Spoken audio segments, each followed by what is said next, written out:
नमस्कार। आज थोड़े सामने लेके आए हैं एक और डोगरा डिश।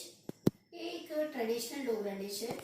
जो अस निक्के होंदे हे ये जेह्ड़ी डिश ही ये 99% लोकें दे घरें च बनदी होंदी ही। हून अस दिक्ख रहे हैं मती सारी रसोइयें च आलमोस्ट ये डिश जेह्ड़ी है ये जेह्ड़ी रुट्टी है ये मुक्की गै गेदी है। इसी अस आखने घुंगनियां। घुंगनियां जेह्ड़ियां न कनक ते चने कन्नै मैं बनान लगी हैं। वैसे लोग मते सारे लोग जेह्ड़े न घुंगनियां मते सारे चीज़ें दे मेल कन्नै बनांदे न, पर मिगी जेह्ड़ियां सारें कोला सोआदलियां घुंगनियां लगदियां न ओह् कनक ते चने आह्लियां गै लगदियां न। जेह्ड़े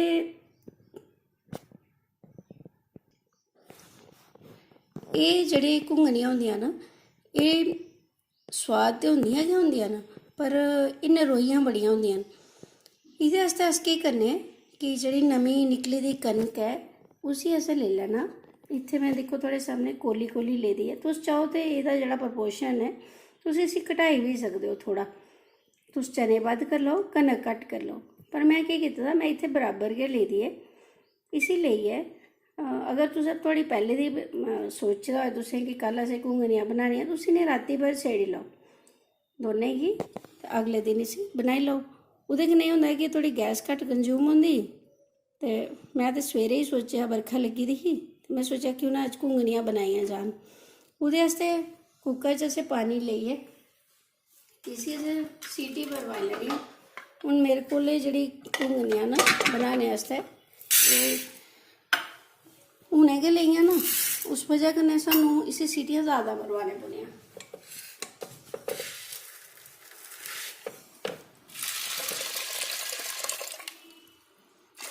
इसी धोइयै फिर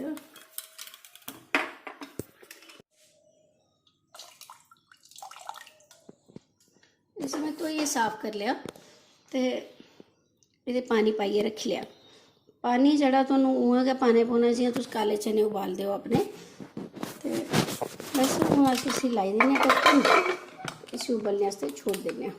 इसी घट्ट कोला घट्ट सानूं 10-15 सीटियां मरवाने पौनियां न ताकि एह् जेह्ड़ा साढ़ी घुंगनियां न एह् बनी जान। इसी अस खोलियै दिक्खी लैन्ने आं। एह् दिक्खो एह् होई गेदे न।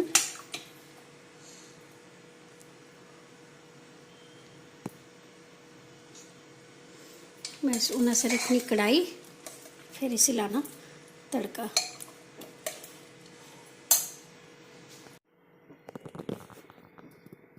एह्दे च पाई लिया असें तेल।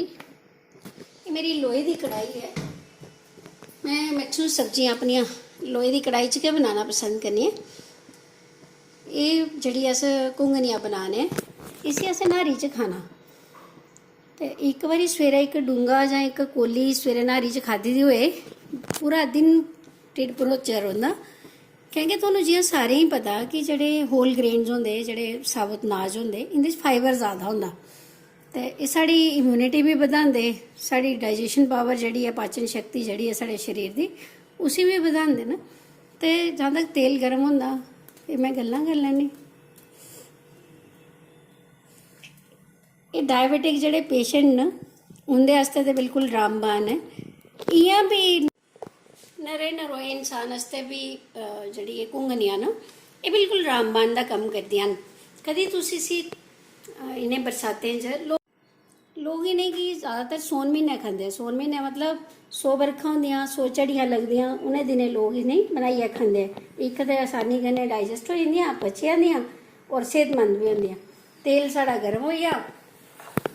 हून मते सारे मैं लोग दिक्खे ऐ कि जिसलै उबालदे न इ'नेंगी उसलै गै नमक पाई लैंदे न। मैं एह्दे च पाया इन्ना क जीरा, इन्ना क जीरा पाया मैं। तुस अपने स्वाद अनुसार पाई सकदे हो। 2-3 पाई लेइयां मर्चां। बस हून असें इसी इ'नें घुंगनियें गी एह्दे च शिफ्ट करी लैना। एह् दिक्खो एह् साढ़ियां घुंगनियां एह्दे च आई गेइयां। तुस चाहो ते अगर थोड़ा पानी ज़्यादा होए ना तुसें पैह्लें कनक ते एह् कड्ढियै एह्दे चों इसी झस्सी लैना तेल च, ओह्दे कन्नै भी स्वाद बधदा। मैं ते पानी पूरा गै पाए दा हा, उस वजह ने मैं इसी इ'यां करियै पाई लेआ। एह्दे च असें पानी 1 चम्मच हल्दी, 2 चम्मच पाई देना लून।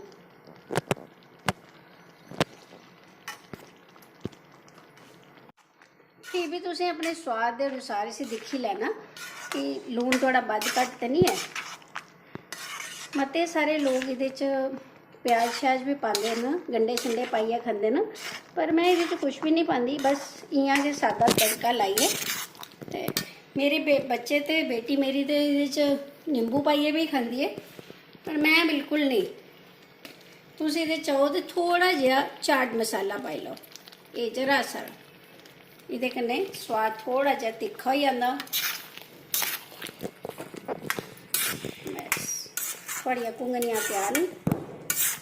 इस बरसाती मैं थोड़े सारे अगे निवेदन करां, इन्हें कि एक बारी दो बारी बनाइए अपने बच्चे की खिलाओ जरूर। एक्चुअली मैं सुनिया दिखा बड़े लोगों की, मैं जिसले आखनी हाँ कि घुंगनियाँ खिलाई बच्चे की, तो आखते ना साढ़े बच्चे स्वाद नहीं आता।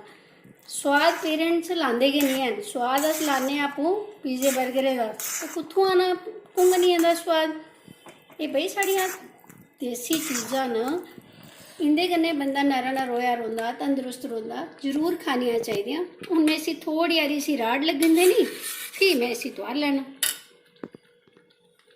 साड़ियां घुंगनियां होई गेइयां न, इहदे च मैं थोड़ा थोड़ा पानी रहन देना। ठंडे होने दे बाद ये पानी जेह्ड़ा है इहदे कन्नै गै मिक्स हो जांदा और ये स्वाद होंदा। अच्छा हून असें इसी इक डूंगे च कड्ढी लैन्ने आं।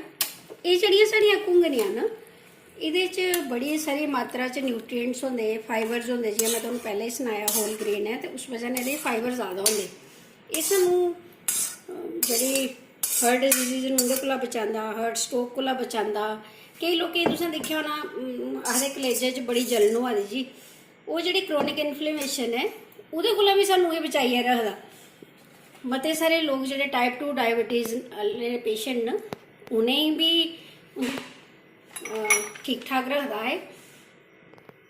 ये जेह्ड़े होल ग्रेन्स होंदे न, ये सानू विटामिन मिनरल प्रोटीन फाइबर और मते सारे हेल्दी प्लांट कंपोनेंट्स भी सानू देंदे ने। कोशिश करनी चाहिए असें इन्हीं साबत अनाजी खाने की।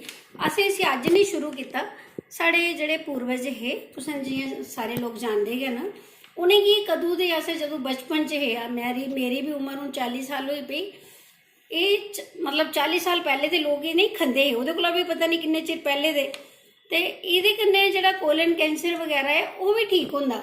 चलो कोशिश करो बई इस बारी इसी बनाइए। बार बार सौन महीने दियां 100 झड़ियां होंदियां न, 100 नहीं होङन 10-20 दे होङन गै, उं'दे च अपने परिवार गी नहीं 2-4 बारी खलाइयै दिक्खियो, आपूं गै स्वाद लग्गी जाना और फिर थोड़ा मन करना इसी बार बार खाचे। मता मता हिरखी धन्नवाद। कोई कमी रही होग भाई माफ़ी।